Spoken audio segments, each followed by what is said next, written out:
விசாரிச்சு கேட்குறீங்க. திரும்ப திரும்ப நான் வந்து இந்த ஊடகங்களை மதிக்கிறேன், மக்களுக்கு செய்தியை கொண்டு போகிறதுக்காக. தொடர்ச்சியாக அவங்கள சந்தித்து அது சரியோ தவிர நீங்கள் கேட்குறதுக்கெல்லாம் நான் பதில் சொல்லியிருக்கேன். ஆனால் மிக முக்கியமான மக்கள் பிரச்சனைகளை நான் முன்னெடுத்து உயிர்ப்பான பிரச்சனைகளுக்கு போராடும் போது நீங்கள் ஏன் இந்த போராட்டம்னு கூட கேட்கறது இல்லை, மொத்தமாகவே வர்றதில்லை, அந்த செய்தியை கடத்துறதில்லை. அப்போ வேற யாரோ சொல்ல வேண்டியது இருக்குது, இந்த செய்தியை போடுங்க போடாதீங்க அப்படின்லாம். அப்படி இயங்குறது இல்லை, ஊடகம்ங்கிறது அப்படி இயங்குறது இல்லை. கொஞ்சம் உண்மையின் நேர்மையுமா அறம் சார்ந்து இயங்கணும். இல்லைன்னா அவ்வளோ பெரிய பேரணி பொதுக்கூட்டம் நடத்துகிறோம் நாங்கள், சாதிவாரி கணக்கெடுப்பு, பஞ்சமர நில மீட்புன்னு. பன்னெடுங்காலமாக இந்த நிலத்தில் இந்த நாட்டில் இருக்கிற மக்கள் பிரச்சனை. அந்த போராட்டத்தை நீங்கள் ஒருத்தர் கூட அதை மக்கள்கிட்ட கொண்டு போய் சேர்க்கலை. மின்கட்டண உயர்வுக்கு, சட்டம் ஒழுங்குக்கு நான் வந்து சீர்கேடுக்கு நான் போராட்டம் பண்ணேன். ஏன் இந்த போராட்டம் நடத்துறீங்க சீமான்னு கேட்கல. ஆனால் அவசியமற்று என்னை இழிவுபடுத்துகிற கேவலப்படுத்துகிற செய்தியெல்லாம் விரட்டி விரட்டி எடுத்துக்கொண்டு போய் சேர்க்குறீங்க மக்கள்கிட்ட. இது சரியான அணுகுமுறை இல்லை. ஏன்னா அப்போ ஊடகத்தை நிராகரிச்சுட்டு கடந்து போகிறத தவிர வழி இல்லாமல் போயிடும். சரி போங்க, அது பண்ணிட்டு போங்க அப்படின்னு. சரி, நான் உங்களை மதிக்கிறேன், ஆனால் நீங்கள் என்னை மதிங்க, நிராகரிங்க, அதை பற்றி எனக்கு கவலை இல்லை, மதிக்காமல் போங்க. இப்போ என்ன உங்களுக்கு கேள்வி கேளுங்க, நான் பதில் சொல்றேன். தமிழ்நாட்டில் தொடர்ந்து கொலை சம்பவம் அதிகரித்து எதிர்கட்சி தலைவர் தான் அதை கேட்கணும் சொல்லணும்னு நீங்க கேட்கறது தவறு.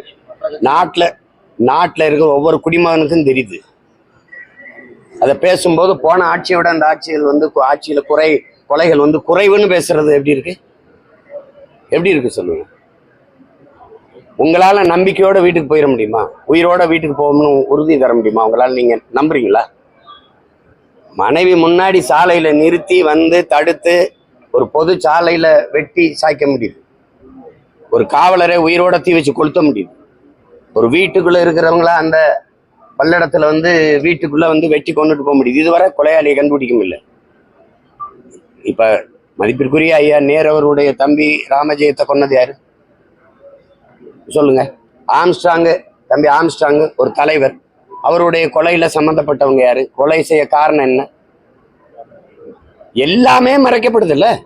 கொடநாடு கொலை, கொடநாட்டுல கொடை நடந்ததா இல்லையா? கேட்கறதுக்கு பதில் நடந்தது. யார் செஞ்சா?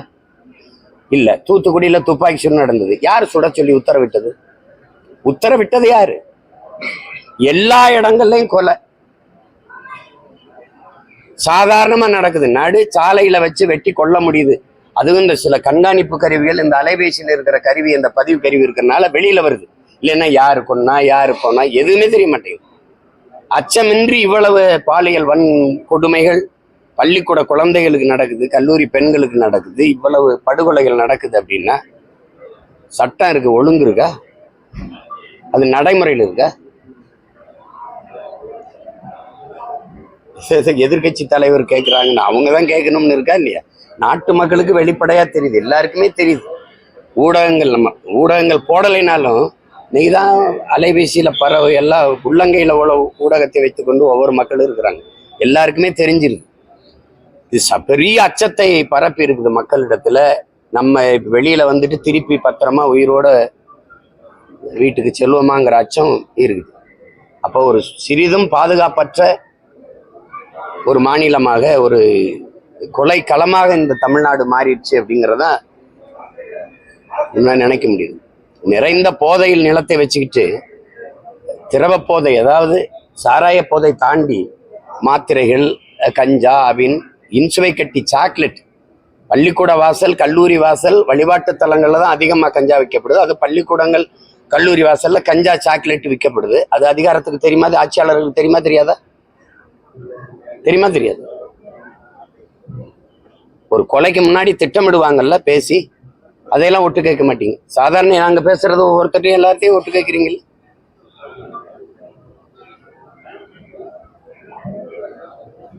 எங்க போய் நிறுத்துவாங்கன்னு தெரியல. அது கொலையாளிகளை கண்டுபிடிச்சாங்க, உடனே தண்டிச்சாங்க, ஒரு நடவடிக்கை எடுத்தாங்க அப்படின்னு. இப்ப அண்ணா பல்கலைக்கழகத்துல முதல்ல 2 பேரும் நாங்க அந்த தங்கச்சியை துன்புறுத்தினது. அப்புறம் ஒருத்தர் நாங்க யாரோ ஒருத்தருக்கு அனுசரிக்கணும், நீ எனக்கு மரியன்னு சொல்லி யார் அந்த சார்னு கூட பிரச்சனை ஓடிச்சு. இப்போ யார் அந்தது இல்லை, ஒரே ஒரு ஆள் தான். அப்படி ஒரு சாரே இல்லைன்றீங்க. அவர் மேல என்ன நடவடிக்கை? என்ன நடவடிக்கை? சாலையில வரும்போது திமுக கொடியை கட்டிக்கிட்டு வழியில வந்த முன்னாடி போன பெண்களை கேலி பண்ணதுக்கு, மறிச்சு இது பண்ணதுக்கு, அந்த திமுக கொடி இருந்ததுக்கு உடனே அந்த ஒருத்தரை எடுத்து வாக்குமூலம் அந்த காவல்துறை வண்டியிலே வச்சு பதிவு பண்ணி வெளியிடுறீங்க. அப்படி இந்த ஞானசேகரனை நீங்க என்னென்ன பண்ண, எதுக்கு பண்ண, எவ்வளவு நாள் அது நடக்குது, யார் யார் இதை பண்ணீங்க, ஏன் அந்த பொண்ணை போய் இப்படி துன்புறுத்தீங்கன்னு அவர்கிட்ட கைது பண்ணிட்டீங்களா? அவன் வாக்குமூலங்க குற்றப்பதிவை என்ன இந்த மாதிரி ஒரு பாலியல் கொடுமை பண்ணிட்டான்னு சொல்லி பதிவு பண்ண பொண்ணோட வாக்குமூலத்தை வெளியிட்ட காவல்துறை இவனுடைய வாக்குமூலத்தை ஏன் வெளியில மக்களுக்கு சொல்லல? ஆம்ஸ்டாங் கொலையில அத்தனை பேரை கைதிகளை பிடிச்சு கூட்டிட்டு போறீங்க, வண்டியில ஏத்திட்டு வரீங்க, இறக்கிட்டு வரீங்க. 3 பேரை சுட்டு கொன்னுட்டீங்க. ஏன் சுட்டீங்க? அந்த கொலையில நேரடி குற்றவாளிகளா? குற்றவாளிகள்னா அவர்கிட்ட விசாரிச்சிருக்கணும்ல, மக்கள்கிட்ட சொல்லணும்ல ஏன் சுட்டோம்னு. நினைச்சா சுட்டு போட்டு போயிருவீங்க 3 பேரை, கேட்க ஆள் இல்லை. அந்த கைதிகள்கிட்ட ஏன் ஆம்ஸ்டாங்னு ஒரு தலைவனை நீங்க, ஆம்ஸ்டாங் என்ன எந்த பெரிய பதவியிலும் இல்லை, ஆனா ஆயிரக்கணக்கான மாணவர்களை படிக்க முடியாத மாணவர்களை படிக்க வச்சு அத்தனை பேரையும் வளர்க்குறீங்க. ஒரு அரசு செய்ய வேண்டிய வேலையை செய்த ஒரு தனி மனிதன் சாதாரணமா வெட்டி போட்டு போயிட்டீங்க வீட்டு வாசல்ல. அந்த கைதி பேசியிருக்கானா? இந்த வாக்குமூலம் இதனால கொன்னோம்னு காரணம் சொல்றான், இந்த நோக்கத்துக்காக கொன்னோம்னு சொல்றான், இவங்க சொல்லி நாங்க கொன்னோம்னு சொல்றாங்க. அப்படி ஏதாவது மக்களுக்கு தெளிவுபடுத்துறீங்களா? நீங்க நினைச்சா வெளியிடுவீங்க, நினைச்சா மறைப்பீங்க. 1000 கோடி இந்த சாராய டாஸ்மாக் கடையில ஊழல். அதுக்கு உங்க கருத்து என்ன? அதுக்கு கருத்து என்ன? தம்பி அண்ணாமலை அந்த 1000 கோடி ஊழலை ஏற்று போராடுறாங்க. நான் தான் போராடணும், நீ அவர் போராடக்கூடாது, தம்பி போராடக்கூடாது. முழுமையான அந்த நாட்டை ஆளுகிற அதிகாரத்தில் இருக்க அவர் போராடக்கூடாது. 150 கோடி ஊழல்னு தானே அரவிந்த் கெஜ்ரிவாலை உள்ள வச்சிங்க. அதனாலதான் உள்ள வச்சிங்க. அவர் பதவியை விட்டு வெளியேறி வேற ஒருத்தர் முதல்வராக்க வேண்டிய நிலைமைக்கு தள்ளினீங்க. தெலுங்கானாவுடைய முதலமைச்சர் சந்திரசேகர ராவுடைய மகளை எதுக்கு கைது பண்ணீங்க? இதே வழக்கு, இது மாதிரி குற்றச்சாட்டு தானே, சிறைப்படுத்தினீங்கல்ல, உடனே நடவடிக்கை எடுத்தீங்கல்ல. இங்க நடவடிக்கை எடுக்கிற உயரத்தில் இருக்க நீங்க ஆர்ப்பாட்டம் செய்யறது அது அர்த்தமற்றதா இருக்கு, அவசியமற்றதா இருக்கு. நாங்க போராடலாம், நீங்க போராடக்கூடாது. நீங்க தான் சோதனை நடத்தினீங்க, அமலாக்கத்துறையில சோதனை நடத்திட்டீங்க, 1000 கோடி ஊழல்னு தெரியுது. அதுக்கு என்ன நடவடிக்கை இருக்குது? அதை பத்தி பேச மாட்டேங்கிறீங்க. இந்த கழிவறையில 450 கோடி ஊழல், கழிவறை கழுவுறேன்ட்டு அதை பத்தி பேசவே இல்லை. திடீர்னு மொழி மேல பற்று வரும், மும்மொழி கொள்கையை எதிர்க்கிறம்பாங்க, தொகுதி சீரமைப்புல தொகுதி குறைஞ்சிரும்பாங்க. இதுதான் இப்ப தொகுதி குறையுதா, சீரமைக்க அது போறாங்களா? அதெல்லாம் ஒண்ணும் இல்லையே. சாதி வாரி கணக்கெடுப்பு எடுங்கன்னா அது இல்லாது, மத்திய அரசு தான் எடுக்கணும். இப்ப மாநில உரிமையை எதுக்காக பேசுனீங்க? பீகார் எடுக்க முடியும், தெலுங்கானா எடுக்க முடியும், நீங்க எடுக்க முடியாது.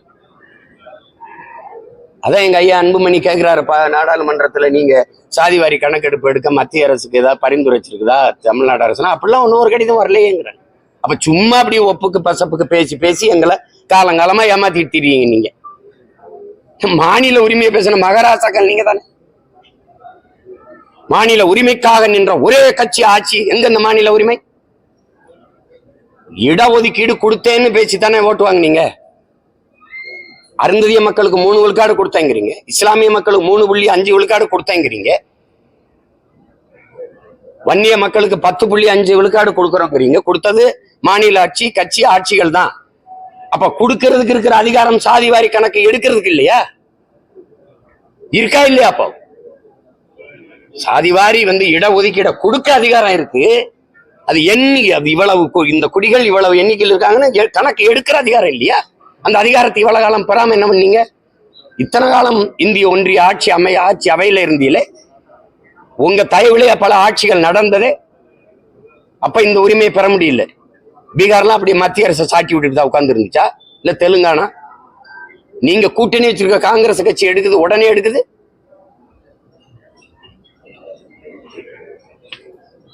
ஏதோ ஒண்ணு தேர்தல் வரும்போது இருக்கிற பழைய வேஷத்தை கழிச்சுட்டு அப்படியே களைச்சிட்டு அழிச்சிட்டு புதுசா ஒப்பனையை போட்டு புது நடிகரா வந்துடுறது. என்னது? வேற ஏதாவது கேள்வி இருக்குதா? விஜய் வீட்டுல உட்காந்துக்கிட்டு நடிகை இடுப்புகளை கிள்ளிக்கிட்டு வீட்டுல உட்காந்து அறிக்கை தராரு அப்படின்னு சொன்னா விமர்சனம் பண்ணீங்க. எப்படி பாக்குறீங்க? ஒர்க் ஃப்ரம் ஹோம் வீட்டுல உட்காந்து அரசியல் பண்ணா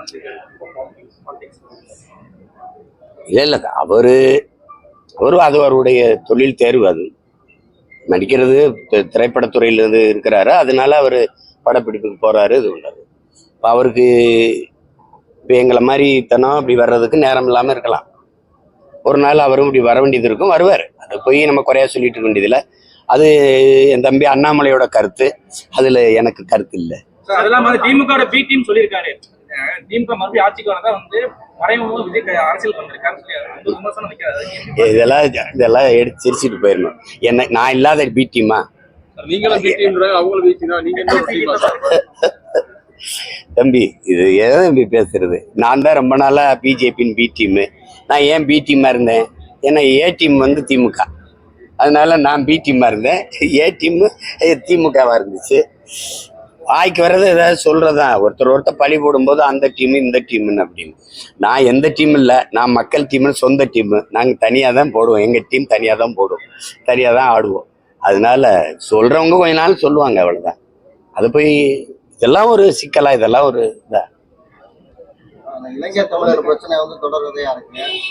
நம்ம தமிழர் அதுக்காக தான் போராட போயிட்டு இருக்கேன். அவரு நிர்மலா சீதாராமன் என்ன சொல்லியிருக்காங்கன்னா, எப்பயுமே தமிழக மீனவர்களுக்கு எந்த பாதிப்பு வந்தாலும் பிரதமர் மோடியும் ஜெய்சங்கரும் எல்லா நடவடிக்கையும் எடுத்துட்டு வர்றாங்க அப்படின்னு. நீங்க சொல்லுங்க, நடவடிக்கை எடுக்கப்படுதா? ஒரு கேள்வி கேட்போம். குஜராத்ல ஒரு மீனவரை பாகிஸ்தான் கடற்படை ராணுவம் கைது செய்யுது. இந்திய கடற்படை ராணுவம் விரட்டி போய் தடுத்து அதை மீட்டு கொண்டு வருது.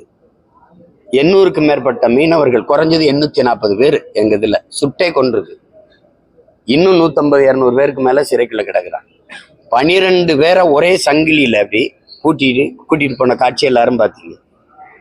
எல்லை தாண்டி வரான்னு எதுதான் கடல்ல இல்லை. எனக்கு அந்த மீன் பிடிக்கிற உரிமை இருக்கா இல்லையா? இந்த நாட்டின் குடிமகன் தானே நான். ஏன் குஜராத்ல ஒரு மீனவனுக்கு இருக்கிற அந்த பாதுகாப்பு, அந்த உரிமை, அவன் உயிருக்கு இருக்கிற அக்கறை, இத்தனை மீனவர் சுடப்படும் போது பாதுகாப்புக்கு இவ்வளவு பேர் சிறை பிடிக்கப்படும் போது படகை பறிச்சு ஏல விடும்போது நீங்க தடுத்திருக்கணும்ல. ஒரு படகின் விலை என்ன? ஒரே மீனவன் வாங்கினதா? அது கடன் பெற்று வாங்கினது. 4-5 மீனவர்கள் சேர்ந்து கூட்டா வாங்கினது. அதை பறிச்சு அவன் ஏல விட்டுறான். அப்ப என் வாழ்வாதாரம், எனக்கு ஆதாரமா இருந்த படகே போயிடுச்சுன்னா நான் எங்க வாழ்றது? இதையெல்லாம் கேட்காம நடவடிக்கை எடுக்கிறோம்னு என்ன நடவடிக்கை? நடுக்கடல்ல வச்சு கொல்றது, கடத்திக்கிட்டு போய் சிறையில போடுறது, கைது பண்ணி, இதான் நடவடிக்கை. இதைத்தான் பார்த்துக்கிட்டு இருக்காரு. போராட வேண்டிய தேவை. மீனவர்கள் ராமேஸ்வரத்துல பட்டினி போராட்டத்தை தொடர்ந்தார்களா இல்லையா? செய்தார்களா இல்லையா? அப்ப பிரச்சனை தீர்க்கப்படுதுன்னா ஏன் போராட வேண்டிய தேவை வருது?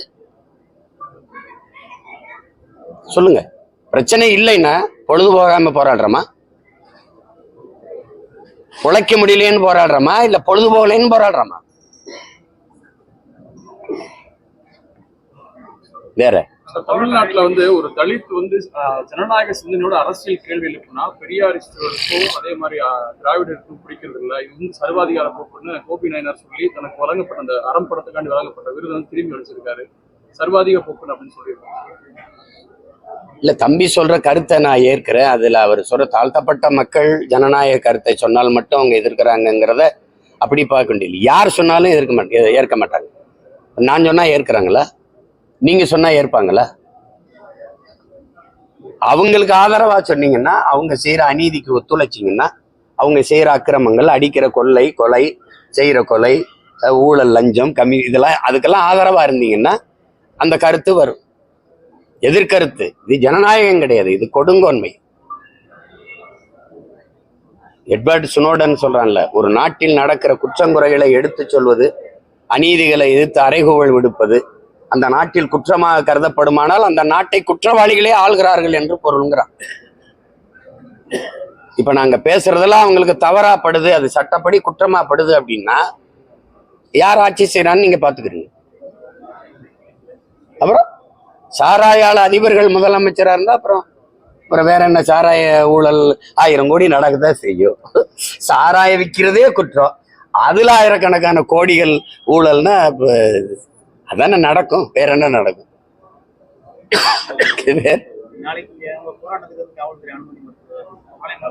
எந்த போராட்டத்துக்கு எனக்கு அனுமதி கொடுத்துருக்கு? ஒண்ணுக்கு நீதிமன்றத்துக்கு போகணும். அது காரணம் தெரியும்ல. நான் கேட்ட இடத்துல அது அனுமதி மறுத்தது காரணம் பள்ளிக்கூடம் இருக்கு பக்கத்துலன்ட்டு. ஞாயிற்றுக்கிழமை எந்த பள்ளிக்கூடம் இருக்கு? இவ்வளவு அறிவான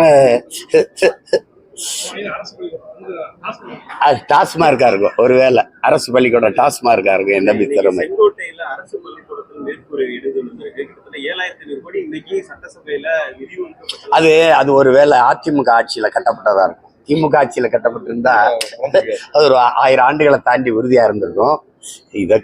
இதெல்லாம் பேசணும். இதெல்லாம் தான் பிரச்சனை. சாப்பிட்டுக்கிட்டு இருக்கும்போது பிள்ளைங்க சாப்பாடு தட்டுல மேற்கூரை இடிஞ்சு விழுந்தது தான் பேசணும். அதை தான் பேசணும்.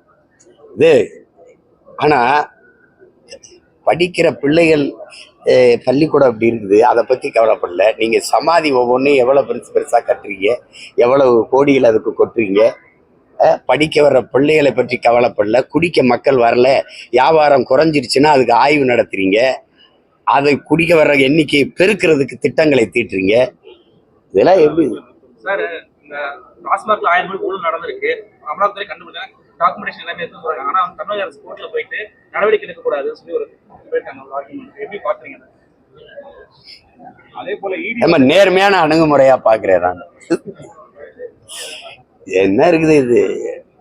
நாட்டின் மிக உயர்ந்த நீதியே நம்பிக்கை சிறுக இழந்துகிட்டு இருக்காங்க. ஒன்றும் பேச முடியாது. அது இப்ப நம்ம போய் அதை பேசுனா நீதிமன்றத்தையே எதிர்க்கிறார், விமர்சிக்கிறாரும்பாங்க. இதை நீங்க தான் கவனத்துல எடுக்கணும். வெகுவா இதை கவனிக்கிற மக்கள் எதுக்கு நீதிமன்றம் போகணும், எதுக்குன்னு பாருங்க. இப்ப ஊழல் நடந்திருக்கு, அதை ஒத்துக்கிற என்ன சொல்றது, ஒரு ஒத்துக்கிற குணம் இல்லை, பக்குவம் இல்லை. சரி, தப்பு சரி பண்றோம்னு இல்லை சொல்றாங்க. முதல்ல 1 லட்சம் கோடினாங்க, அப்புறம் அந்த ஒரு வாரத்துக்குள்ள என்ன நடந்ததோ தெரியல, அப்புறம் 1000 வந்திருக்கு. கடைசியா முடிக்கும் போது 100 கோடியா கூட வரும். எல்லாம் அப்படிலாம் ஒன்றும் நடக்கலைங்க, ஏதாவது சும்மா சொன்னாங்கன்னு சொல்லி வரும். யார் சொன்னா? நாங்க அப்படி ஒன்றும் சொல்லலையான்னு கூட வரும், செய்தி வரும். தமிழக அரசு நாடு எப்படி பாக்குறீங்க? எது கோர்ட்டுக்கு போன இந்த விஷயத்துல அதையா இடி ரைடு நடத்தக்கூடாதுன்னு சொல்லி உச்ச நீதிமன்றத்தில் தமிழக அரசு மேல்முறையீடு செஞ்சிருக்காங்க. மேல் நடவடிக்கை எடுக்கக்கூடாது. அது என்ன செய்வாங்க? அவங்க மேல இருக்கிற அந்த வெளிப்படையா தெரியுது இந்த ஊழல் குற்றச்சாட்டு. இப்ப தம்பி உறுதிப்பட சொல்றாரு 1000 கோடி நடந்திருக்குன்னு. அப்ப நம்பித்தான் ஆகணும், ஏன்னா அவங்க ஆட்சியில இருக்கிறாங்க. அப்ப 1000 கோடி ஊழல் நடந்திருக்குன்னா அதுக்கு நடவடிக்கை எடுக்கணும். இவங்க திருப்பி போய் அதை தடை கேட்குறாங்கன்னா பொறுத்திருந்து பார்க்கணும். நாட்டின் உயர்ந்த நீதியாவே இருக்கா இல்லை எப்படி இருக்குன்னு பார்க்கணும், பொறுத்திருந்து பார்க்கணும். சாலையோர கடைகள், உணவு கடைகள் வச்சிருக்க வியாபாரிகள்கிட்ட இந்த உணவு பாதுகாப்பு துறை தொடர்ந்து நடவடிக்கை எடுக்குது. ஆனா இதே நடவடிக்கைன்னு சொல்லாதீங்க. அதை போய் என்ன நடவடிக்கை எடுக்குது? நடவடிக்கைன்னா என்னன்னு சொல்லுங்க. நடவடிக்கைன்னா அது தவறு, ஒரு குற்றம் நிகழுது, அதுல போய் நடவடிக்கை எடுக்குதுன்னு சொல்லணும். இதுல என்ன துரத்தி நடவடிக்கை எடுக்கிறது இருக்கு? சொல்றதுதான். இங்க பாருங்க, இன்னைக்கு இருக்கிற பெரிய பெரிய விடுதலை விட ஓரளவுக்கு சுகாதாரமான உணவு இருக்கிறது தள்ளுவண்டி கடைகள்ல தான். நாங்கெல்லாம் கையேந்தி பவன் தான் சொல்றது. நாங்கெல்லாம் போய் சென்னையில போய் வாழ்ந்ததே இந்த கையேந்தி பவன் வச்சுதான். அவன் தான் இட்லி மாவாட்டி அல்லது உப்புமா கிண்டி முதல்ல சுட கொண்டாந்து விட்டுட்டு போயிடுவான். மற்றவங்க எல்லாம் குளிர் வீட்டில வச்சு கோழியோ கறியவோ பொருள்களையோ வச்சு ஒரு வாரத்துக்கு கொடுப்பான். அது பெரிய விடுதியா இருக்கிறனால சுகாதாரமா இருக்கும்னு ஒரு உளவியெல்லாம் நம்பிக்கை. பணம் பறிக்கணும், அவனை தொந்தரவு பண்ணணும், அதனால நேர்மையா இருக்கிற மாதிரி காட்டிக்கணும். இங்க இருக்க நேர்மை ஏன் டாஸ்மாக்லயோ ஒரு பார்லயோ இருக்க மாட்டேங்குது? அது எப்படி? நடத்துற எஜமான் யாரு தம்பி? இங்கதான் விற்பனையாளன் ஒரு விற்பனையாளனும் ஒரே ஆளா இருக்கிற ஆள் யாரு? இந்த ஒரு இடத்துலதான் யார் உற்பத்தியாளரோ அவரே விற்பனையாளரா இருக்காரு. எதுல? இந்த டாஸ்மார்க்ல அவர் தான் உற்பத்தியாளர், அவர் தான் விற்பனையாளரும் அவர் தான். நீங்க எஜமானுக்கு எதிராக, முதலாளிக்கு எதிராக நீங்க என்ன நடவடிக்கை எடுப்பீங்க? நடவடிக்கை எடுத்து பாருங்களேன் ஒரு தடவை.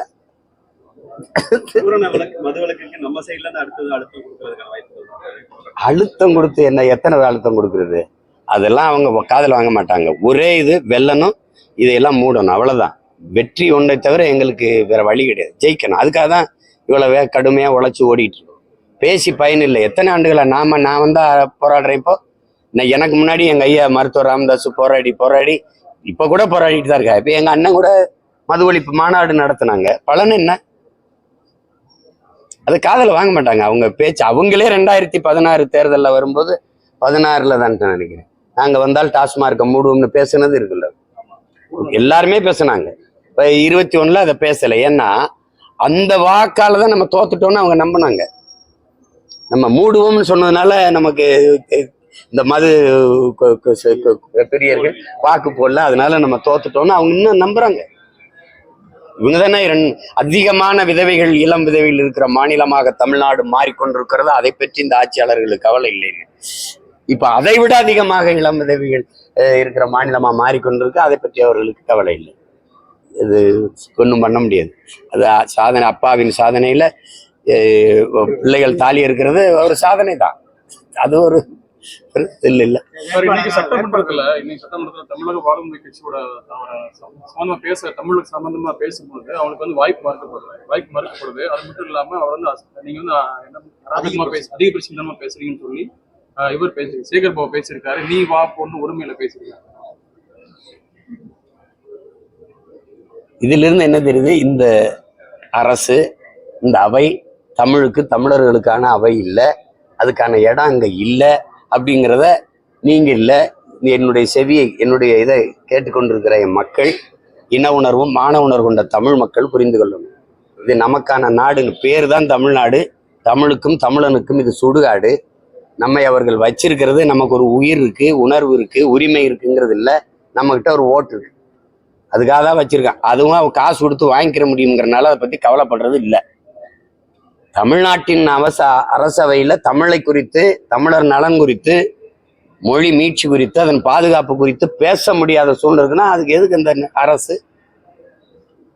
அது தமிழ்நாடு அரசு சட்டசபைன்னு ஏன் பேசணும்? அதை வேல்முருகன் வந்து என்ன சொல்றாருன்னா, சேகர் பாபு சொல்றத முதலமைச்சர் அப்படியே பேசுறாரு, அதிக பிரச்சனை அப்படியே அதே வார்த்தையை பயன்படுத்துறாரு சேகர் பாபு அப்படின்ற மாதிரி அவர் சொல்றாரு. வருத்தமா இருக்கு சிஎம் பேசுறாரு. எது அதிக பிரசங்கித்தனம், எது அக்கறை, எது அவசியம்ங்கிறத 26 தேர்தல்ல தெரியும்ல, தெரியும், பார்ப்போம். ஓராண்டுக்கு முன்னாடியே அறிவிச்சிருக்கீங்க, தேர்தல் முன்னாடியே தொகுதி வாரிய பிரச்சாரம் இல்ல, சின்னத்துக்காக காத்திருக்கேன், வந்த உடனே ஆரம்பிப்பேன். மகிழ்ச்சி, நன்றி.